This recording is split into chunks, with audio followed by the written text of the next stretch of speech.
ఉపవాసం చేసేటప్పుడు ఏది తినాలి, ఏది తినకూడదు, ఉపవాసం చేసేటప్పుడు ఎటువంటి నియమాలు పాటించాలి అని చాలా మంది అడుగుతున్నారండి.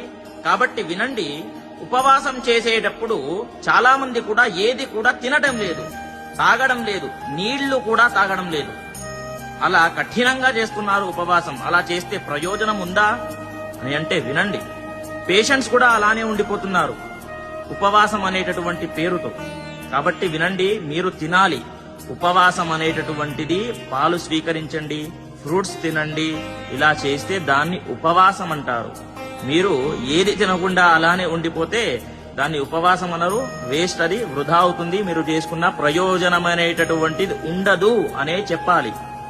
తినండి, తిని చెయ్యండి ఉపవాసం అనేటటువంటిది. మీకు సాధ్యమైనంత వరకు మీకు మీ యొక్క శరీరానికి ఎంతైతే అవసరం ఉంటుందో అంతే తినండి, దాన్ని ఉపవాసం అంటారు. కాబట్టి ఇంకొకటి, నియమాలు, ఎటువంటి నియమాలు పాటించాలి అని అంటే పూజా సమీపంలో ఉపవాసం ఉన్నప్పుడు పడుకోండి. 10 మందికి చెప్పకండి నేను ఉపవాసం ఉన్నాను అని చెప్పేసి. ఎవరైనా తినండి అని అంటే అప్పుడు చెప్పండి ఉపవాసం ఉన్నానని. కానీ 10 మందికి చెప్పుకుంటూ తిరగకండి నేను ఉపవాసం ఉన్నాను అని చెప్పి. కాబట్టి ప్రతి ఒక్కరు కూడా తెలుసుకోవాలి, ప్రతి ఒక్కరికి కూడా షేర్ చేయండి. స్వస్తి సర్వే జనాః సుఖినో భవంతు.